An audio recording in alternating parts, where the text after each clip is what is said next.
అందరికీ నమస్కారం. మనకి ఖమ్మంలో జరిగిన దారుణం 12 సంవత్సరాల బాలిక మీద ఒక గౌష్ పాష అనే ఒక వ్యక్తి దారుణంగా లైంగికంగా వేధించి ఆ పాపని కింద పడేశాడు.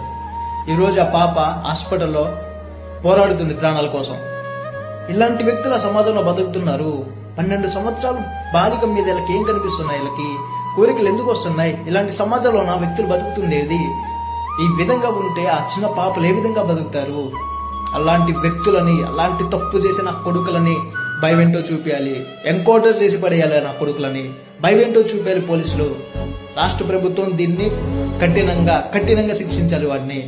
అలాంటి తప్పుడు చేసిన కొడుకులు ఈసారి ఎలాంటి చిన్న పాపల మీదైనా చెయ్యాలి అంటే, అక్రమంగా లైంగికంగా వేధించాలి అంటే భయమేంటో చూపించాలి.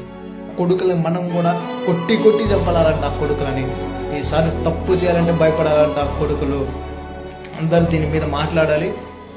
ఆ పాపకి న్యాయం జరగాలని కోరుకుంటున్నాం.